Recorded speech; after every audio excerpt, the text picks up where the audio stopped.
하나님 감사합니다. 우리가 어디서 우리의 목마름을 해결할지 알게 하시고 영원히 목마르지 않게 하시는 주님 앞에 나와 주님과 교제할 수 있는 시간을 찾게 하심에 감사합니다. 방금 부른 찬송 가사처럼 나의 부족함과 목마름 그리고 갈망함과 간구함 속에서 세상의 유행과 기준에 휘둘리지 않게 하시고 주 앞에 나아와 주님 앞에서 답을 찾으며 해갈의 은혜를 사모하며 간구할 수 있는 믿음을 주셨기에 또한 감사합니다. 작은 컵 하나의 물로도 벅찬 감사일 텐데 바다 물결같이 넘치는 강물같이 우리에게 채우시고 또 더러운 죄들을 씻겨주시니 이 은혜가 우리에게 매일매일의 감사 제목 되게 하옵소서. 어찌 보면 이런 표현들이 뜬구름 잡는 듯한 허황된 비유의 말이요 이해하기 어려운 신비의 말처럼 들리겠지만 나의 모든 갈망을 채우시는 그 넘치는 은혜가 강물처럼 바다처럼 우리를 가득 채워주시고 매일매일 그 은혜를 경험하며 또 찬양하며 살아가는 우리의 신앙생활 되게 하옵소서. 물을 마실 때에도 식사를 할 때에도 그렇게 내 몸에 필요한 것들을 먹고 마실 때마다 나의 필요한 것들을 채우시고 가득 넘치게 하시는 주의 은혜 또한 경험하고 깨닫고 사모하게 하옵소서. 하나님, 누구에게도 말하지 못하는 나의 은밀함과 부끄러움까지도 주님 어루만져 주시고 혼자 흘리는 그 눈물과 꾹 담은 입술에서 나오는 외마디 비명과도 같은 신음을 들으시고 우리 마음 깊은 곳에 주의 한없는 자비와 긍휼로 채우시고 위로하여 주옵소서. 마음의 상처가 많아서 쉽게 눈물 흘리기도 하고 또 쉽게 오해하기도 하고 그렇게 주님 앞에 나와 호소하는 분들이 있습니다. 견고한 믿음 위에 나를 세우게 하셔서 사람의 말에 또 사람의 환경에 휘둘리는 인생이 아니라 주님 말씀에 붙들리는 인생 되게 하옵소서.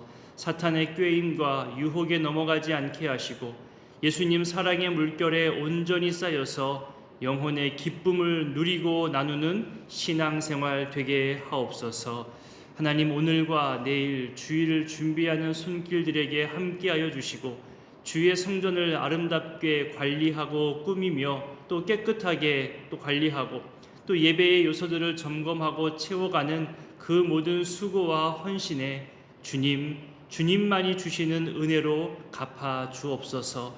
내일 중보 기도의 날로 모여서 함께 기도를 모으고자 하오니 사모하는 심령들이 나오게 하시고 간절히 주를 찾는 자들을 주여 친히 만나 주옵소서.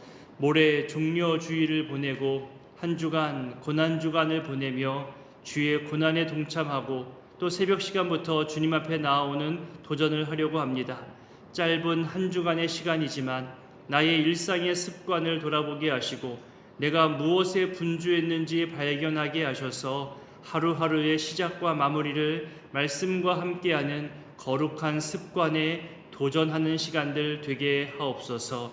돌봄이라는 주제로 말씀 앞에 서고자 하오니 우리가 주의 은혜 가운데 돌봄받고 있으며 우리 또한 연약한 이들을 돌보아야 할 사명이 있음을 깨닫는 시간들 되게 하옵소서. 하나님, 이 새벽에도 주님께 나올 때 일천번제와 감사예물 그리고 열의 하나를 구별하여서 하나님께 올려드립니다. 이 모든 마음의 간구와 또 마음의 중심을 주님 받아주시고 그리고 이들에게 가장 필요한 것들을 하나님의 방법과 때에 맞게끔 베풀어 주시옵소서. 이제 말씀 앞에 서고자 합니다. 오늘 하루의 삶을 감당할 수 있는 은혜를 발견케 하옵소서. 함께 하실 성령 하나님을 믿고 의지하오며 예수님의 이름으로 기도드립니다. 아멘. 오늘 말씀은 요한복음 4장입니다. 4장에서는 사마리아 여인과의 만남과 또 이와 관련된 이야기가 길게 나오고 또 뒷부분에 왕의 신하의 아들을 고치신 이야기가 나옵니다. 오늘은 구절들에 대한 해석보다는 그 구절들 속에 담겨있는 의미와 또 시대적 배경과 유대적 사고에 대해서 좀 더 살펴보는 시간을 갖고자 합니다. 먼저 예수님이 움직이신 동선들과 배경을 좀 살펴보겠습니다. 1절부터 4절까지를 읽습니다. 예수께서 제자를 삼고 세례를 베푸시는 것이 요한보다 많다 하는 말을 바리새인들이 들은 줄을 주께서 아신지라. 예수께서 친히 세례를 베푸신 것이 아니요 제자들이 베푼 것이라. 유대를 떠나사 다시 갈릴리로 가실새 사마리아를 통과하여야 하겠는지라. 1절에 보니까 예수님의 영향력이 점점 커져서 세례 요한보다 많아졌다라는 어떤 비교의 말들이 생겨나지요. 어제 본문에서 세례 요한이 말했잖아요. 그는 흥하여야 하겠고 나는 쇠하여야 하리라 했던 말처럼 예수님에게 나아와서 예수님의 제자가 되고 또 세례를 받고 따르는 무리들이 점점 많아지게 되었습니다. 이것을 바리새인들이 들었고 그것을 예수님이 아신다고 하셨습니다. 요한은 왜 이런 기록을 했을까요? 당시 사내들인 공회 회원들이 하는 일들 중에는 새로 나타나는 신진 세력이나 영향력 있는 인물들에 대해서 그 사람이나 단체가 자기들 유대 사회에 어떤 영향을 미치는지를 연구했습니다. 그리고 이단은 없는지, 자기들의 사상과 다른 것은 없는지 따로 조사하기도 했었습니다. 이것은 앞서 세례 요한에게도 나타났던 일입니다. 한번 볼까요? 그러니까 앞에 1장에 보면 1장 19절부터 세례 요한과 관련된 이야기가 나오거든요. 요한을 찾아와서 묻죠. 네가 누구냐? 그리고 1장 20절에 보면 요한이 숨기지 않고 드러내어 당당하게 말합니다. 그리고 엘리야냐 선지자냐 추궁하듯이 묻죠. 22절에 보면 우리를 보낸 이들에게 대답하도록 알려달라는 거예요. 누가 보냈냐면 24절을 보세요. 24절에 보니까 그들은 바리새인들이 보낸 자라 라고 말하고 있죠. 정확하게는 사내들인 공회에서 조사하기 위해서 보낸 자들이라는 것을 말하고 있는 겁니다. 예전 마태복음 기록에 따르면요, 세례 요한이 세례를 주는 곳에 이 바리새인 무리들이 함께 왔거든요. 그때 이들을 향해서 세례 요한이 외친 말 독사의 자식들아라고 공격적인 말을 했었습니다. 그래서인지 바리새인들은 세례 요한에 대해서 부정적인 시각, 적대감을 가지고 있었습니다. 그래서 더 따지듯이 이렇게 공격적으로 질문하며 조사하고 있는 거죠. 마찬가지로 오늘 본문처럼 세례 요한의 때에도 세력이 형성되고 영향력이 커지는 것을 보면서 조사했던 것처럼 그때 들었던 대답들 중에 하나가 나는 먼저 온 자고 내 뒤에 오실 진짜 주인공이 따로 있다고 말했잖아요. 그래서 지금 예수님에게 점점 더 사람들이 모이기 시작합니다. 세례 요한 때보다 더 커지게 되니까 바리새인들이 또 사람들을 보내어서 조사를 하는 거죠. 이것저것 귀찮게 하며 공격적으로 따지며 물을 것이 뻔히 보입니다. 그렇게 되기 직전에 예수님이 아시고 아직 내 때가 됨이 아님을 가나 혼인잔치에서 말씀하셨던 것처럼 지금은 굳이 이들과 마찰과 어떤 충돌을 일으킬 때가 아니기에 이 자리를 피하여 떠나고자 하신 거죠. 이것이 본문 속에 숨겨있는 배경입니다. 요한은 이런 배경에 대해서 굳이 이렇게 겉으로 기록하지 않았고 자리를 옮겨 떠나시는 모습만 기록했습니다. 요한은 여기서도 예수님이 이 모든 배경과 상황을 아신다고 기록했죠.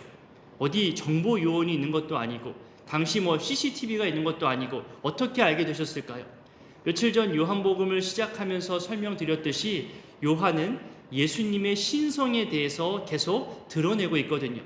이 모든 상황을 정확하게 알고 계셨고 또 불의에 타협하지 않는 예수님이긴 하지만 동시에 하나님께서 자신을 통해 이루고자 하시는 계획들의 시점이 아직 이르지 않았기 때문에 남은 사역들을 위해서 일부러 이 자리를 피하신 것으로 보여집니다. 내 감정과 내 소신, 내 신념을 앞장 세우는 것도 물론 중요한 일이고 필요한 일이지만 더 중요한 것은 하나님의 계획입니다. 하나님의 때인 거죠. 늘 하나님의 뜻이 먼저여야 하고 성경이 가장 앞서야 합니다. 하나님께서 이루실 일을 위해서 우리는 쓰임받는 존재입니다.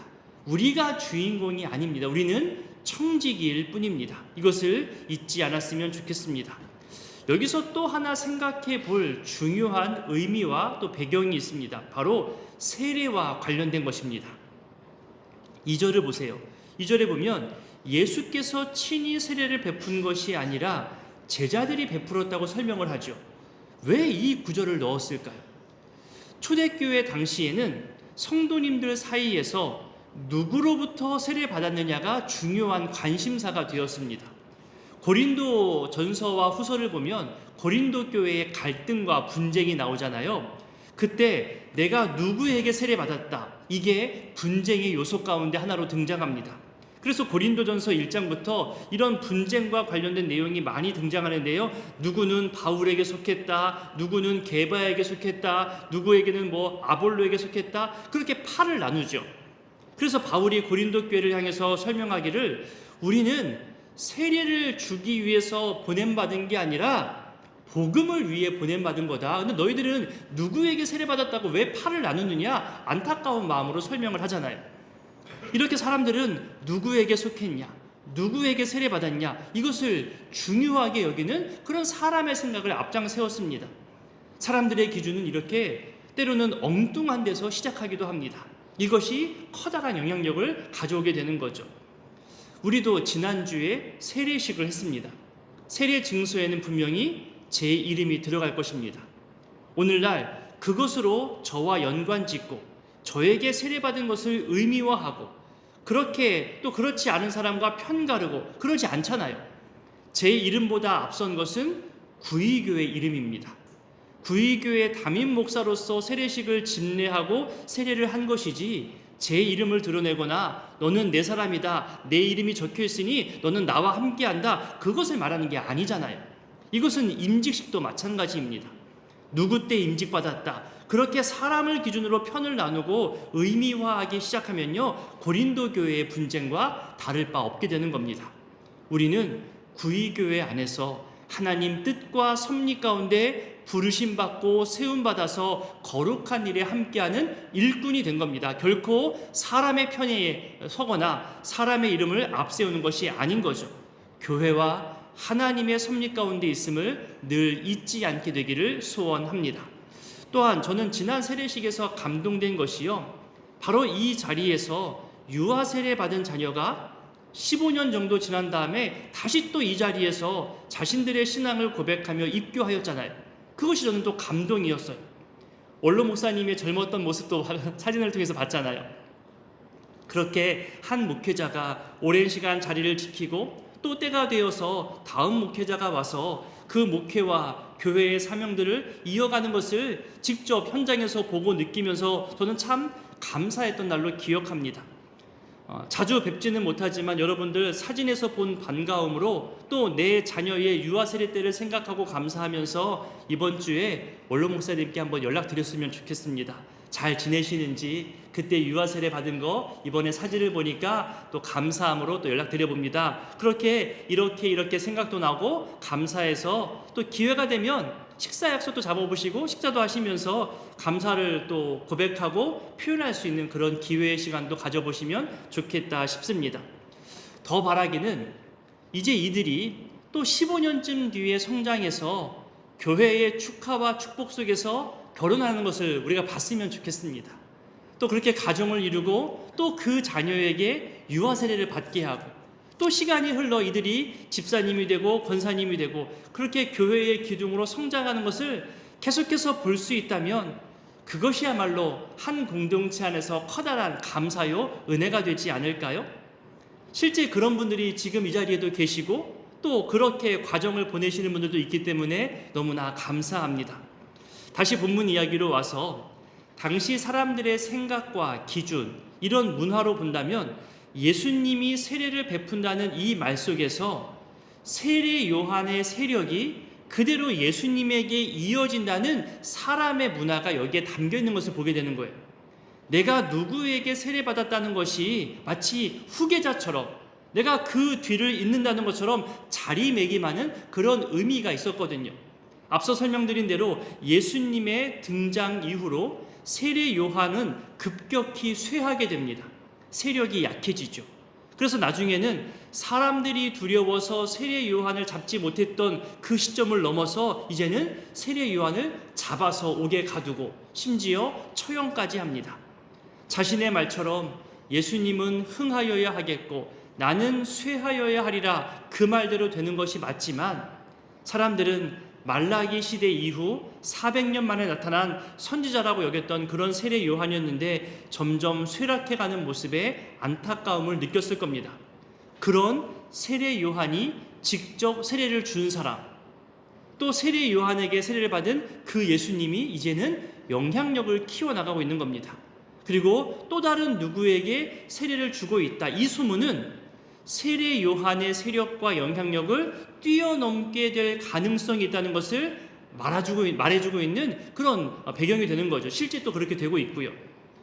그래서 사람들의 시선과 배경에 어떤 게 있냐면은 예수님의 세례를 가지고서 세례 요한의 세례를 이어가는 것이라 그렇게 오해하고 봤다는 그런 배경이 있었다는 거죠.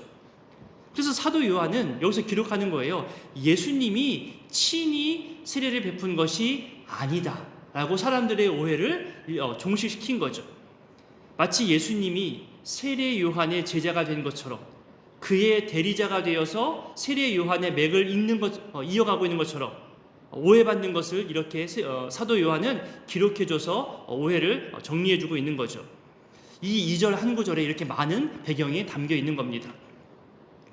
요한복음은 이렇게 다른 복음서와 다르게 읽어갈수록 여러 가지 의미와 배경들이 많이 숨겨져 있어요. 그래서 더 즐겁기도 하고 더 풍요롭게 성경과 그 시대의 배경을 알 수 있어서 유익하기도 합니다. 그렇게 움직이신 예수님이 사마리아 땅을 통과하여 지나게 된다고 말하고 있죠. 이미 아시는 것처럼 유대인들은 사마리아 사람들과 만나지도 않습니다. 그 땅을 밟기도 싫어하죠. 시간이 걸려도 피곤해도 빙빙 돌아가는 그런 모습을 갖거든요. 근데 예수님은 지금 직접 사마리아 땅에 들어가셨고 거기서 며칠을 더 머물게 되는 그 이야기가 이제 시작되는 겁니다. 그 내용도 40절 가까이 될 정도로 길게 다루어집니다. 근데 이 이야기가 중간에 들어왔지만 미치는 영향력은 정말로 큽니다. 우리에게도 유명한 말씀들이 이 구절 속에 나오게 되고요. 또 사도행전에 보면 빌립이 사마리아 성에 내려가서 힘있게 복음을 증거하였고 사마리아 땅에 교회가 세워지는 것을 보게 될 텐데요. 그 모든 배경 속에 예수님의 방문이 오늘 본문 속에 이렇게 먼저 있었음을 요한이 이렇게 길게 밝히고 있는 겁니다. 다음 5절부터는 이제 사마리아 여인과의 만남 이야기가 시작합니다. 6절에 가면 예수님께서 길 가시다가 피곤하였다는 말씀이 나오죠. 또 8절에 보면은 먹을 것을 사러 갔다는 말이 나옵니다. 여기서 무엇을 발견할 수 있냐면 예수님의 신성을 강조하는 요한복음이지만 동시에 예수님의 인성까지 드러내고 있는 겁니다. 인간적인 연약함을 말하는 거죠. 사람으로서 겪어야 하는 피곤함 그리고 배고픔에 대해서도 예수님이 실제로 다 겪고 계심을 말해주고 있습니다. 그리고 이제 사마리아 수가라 하는 동네에 야곱의 우물을 말하고 또 당시 우물 곁에 여행자들이 쉴 수 있는 공간이 있었다는 것과 또 때가 6시쯤 되었다는 것을 말하면서 지금 요한은 시간과 공간에 대해서 더 구체적으로 묘사하고 있습니다. 왜 이렇게 묘사하고 있냐 하면 이것을 통해서 이 일이 실제 있었던 일이었음을 더욱 알게 해주는 근거가 되는 거죠. 성경이 말하는 유대인들의 시간에서 6시간을 더하면 오늘날의 시간과 대략 맞습니다. 그러니 6절에서 말하는 6시는 오늘날의 12시, 뜨거운 정오의 시간을 말하는 거죠. 사람들이 피하고 싶은 시간이었고 가능하면 힘든 노동도 잠깐 쉴 만큼 움직이기 힘든 시간이기도 합니다. 7절에 보니까 이런 시간에 우물에 물을 기르러 오는 여자를 등장시키죠. 사람들의 시선을 피하려는 모습, 사람들과 어울려 있기를 꺼려하는 모습으로 짐작하게 하는 구절 표현입니다. 그래서 이 여인과 오히려 단독으로 오랜 시간 차분함 가운데 이야기 나눌 수 있는 그런 시간이 된 거죠. 이 여자에게 물을 좀 달라고 합니다. 그랬더니 이 여자가 하는 말 그리고 예수님이 이어지는 그 답변 한번 볼까요? 9절과 10절을 읽어보겠습니다. 유대인으로서 어찌하여 사마리아 여자인 나에게 물을 달라 하나이까 하니 이는 유대인이 사마리아인과 상종하지 아니함이러라. 예수께서 대답하여 이르시되 내가 만일 하나님의 선물과 또 내게 물 좀 달라 하는 네가 누구인 줄 알았더라면 그가 생수를 내게 주었으리라. 유대인 남자가 사마리아 여자에게 말 거는 것 자체가 놀라운 일이라는 겁니다. 그리고 자신은 지금 다른 사람들의 시선을 피해서 이 뜨거운 시간에 나왔는데 지금 당신은 무슨 이유로 왜 나에게 말을 걸고 있습니까? 그건 유대인들 당신의 관례에 없던 일이지 않습니까? 마치 좀 귀찮은 마음도 느껴지고 또 의아스러운 마음, 놀라는 마음도 느껴집니다. 그때 예수님이 이 여자의 관심사, 물 깃는 것에 대해서 언급하죠. 생수를 말씀하고 있는 겁니다. 말 그대로 생수는 살아있는 물입니다. 왜 이런 표현이 나왔냐면 당시 유대인들은 고여있는 물은 죽은 물이라 생각했습니다. 그래서 흐르거나 솟아오르는 물을 생수라 여겼던 거죠. 그런데 이 살아있는 물을 언급하시면서 바로 살아있고 생명력 있는 복음으로 연결시키고 있는 겁니다. 그러자 11절에 여자는 이 말이 무슨 뜻인지 채 알지 못한 채 겉으로만 이야기하죠. 아니 지금 물 기를 그릇도 없는데 물 기를 두레박도 없는데 어디서 생수를 얻겠느냐 말하는 겁니다. 지금 당신에게는 아무런 도구도 없지 않냐 이렇게 말하는 거죠. 주님 말씀하시는 이 생수를 여전히 우물물로만 생각하고 있었던 겁니다. 그때 주님이 다시 말씀하십니다. 13절과 14절을 읽겠습니다. 예수께서 대답하여 이르시되 이 물을 마시는 자마다 다시 목마르려니와 내가 주는 물을 마시는 자는 영원히 목마르지 아니하리니 내가 주는 물은 그 속에서 영생하도록 솟아나는 샘물이 되리라. 영원히 목마르지 않는 정말 신비의 경험을 말씀하고 있습니다. 그리고 내가 바로 그 물을 줄 수 있다고 말씀하고 있는 거죠. 이제 이후로는 우리가 잘 아는 대로 남편을 데리고 오라는 말과 예배와 관련된 이야기가 나옵니다. 우리가 예배 때마다 읽고 듣는 말씀인데요. 조금 뒤로 가서 23절과 24절을 함께 읽겠습니다. 아버지께 참되게 예배하는 자들은 영과 진리로 예배할 때가 오나니 곧 이때라. 아버지께서는 자기에게 이렇게 예배하는 자들을 찾으시느니라. 하나님은 영이시니 예배하는 자가 영과 진리로 예배할지니라. 아멘. 하나님 앞에서 멸시받아야 한다는 그런 생각을 가졌던 사마리아 사람들인데 이 사마리아 땅에서도 예배를 사모하는 자, 또 예배하기를 찾는 사람들이 있다는 것을 지금 말씀하고 있는 거죠. 조금 더 뒤로 가서 이제 27절부터는 이 여자가 동네에 들어가서 사람들을 불러 모으고 29절에서 그리스도임을 알립니다. 결과적인 모습을 볼까요? 좀 더 뒤로 가서 39절부터 42절까지를 읽어보겠습니다. 여자의 말이 내가 행한 모든 것을 그가 내게 말하였다 증언하므로 그 동네 중에 많은 사마리아인이 예수를 믿는지라. 사마리아인들이 예수께 와서 자기들과 함께 유하시기를 청하니 거기서 이틀을 유하심에 예수의 말씀으로 말미암아 믿는 자가 더욱 많아 그 여자에게 말하되 이제 우리가 믿는 것은 너의 말로 인함이 아니니 이는 우리가 친히 듣고 그가 참으로 세상의 구주신 줄 알미라 하였더라. 여러분 이것이 너무나 큰 은혜가 되지 않던가요? 마지막 42절이 더욱더 은혜가 되고 도전이 됩니다. 이제 다른 사람의 권유의 말이나 다른 사람들의 어떤 데리고 온 이걸로 내가 믿는 것이 아니라 내가 친히 들었다. 우리가 친히 들은 그 말씀으로 내가 믿고 알게 되었음을 고백하는 거예요. 그러니까 아버지의 하나님, 어머니의 하나님이 아니라 나의 하나님으로 고백하는 자기 신앙을 갖게 되었다는 거죠. 그리고 다음 43절부터는 왕의 신하 아들을 고쳐주는 이야기가 나오는데요. 예수님이 말씀으로만 고치잖아요. 50절을 보세요. 예수님의 선포된 말씀을 듣고 또 믿고 돌아가는 길에 자기 아들이 낳았다는 이야기를 보고받습니다. 52절에 낳았다는 그 소식에 기뻐하면서도 그 시기를 확인하죠. 우리 53절을 함께 읽어보겠습니다. 그의 아버지가 예수께서 내 아들이 살아있다 말씀하신 그때인 줄 알고 자기와 그 온 집안이 다 믿으니라. 요한은 이렇게 시기와 공간에 대해서 더 구체적으로 이야기하고 있습니다. 우리도 이런 고백이 들려줬으면 좋겠습니다. 내가 새벽에 기도할 때에, 내가 기도하러 나간 그 시간 속에, 내가 주일에 하나님을 진정으로 예배하며 섬기며 찬양할 그때에, 그런 시간에 기적과도 같은 응답이 주어졌으면 좋겠습니다. 아프신 분이 있던, 또는 관계 속에서, 물질 속에서 어려움이 있어서 해결함을 사모하는 그럴 때에도 하나님, 기도하던 가운데 응답해 주셔서 감사합니다. 내가 기도의 자리에서 이 응답을 받았음에 감사합니다라고, 이 때가 기도하는 때였음을 고백하는 우리의 기도 시간이 되었으면 좋겠습니다. 또한 말씀 가운데, 믿음 가운데 이런 일들이 생겨나기를 간절히 소원합니다. 오늘의 이 말씀들을 기억하며 기도하실 때에 세례에 대한 사람들의 생각과 기준, 또 사마리아 여인의 생각, 이런 자기들만의 기준과 방법들이 때로는 복음을 못 받아들이게 하고 왜곡하게 될 때가 있잖아요. 우리 안에서 끊임없이 종교개혁 이후 개신교의 신앙답게 계속해서 돌아보고 개혁되어져야 한다는 그 말, 사람의 생각과 방법으로 안주하거나 멈추지 않은 신앙의 발걸음, 계속해서 돌아보고 개혁되어지는 신앙의 발걸음 되기를 기도해 주셨으면 좋겠습니다.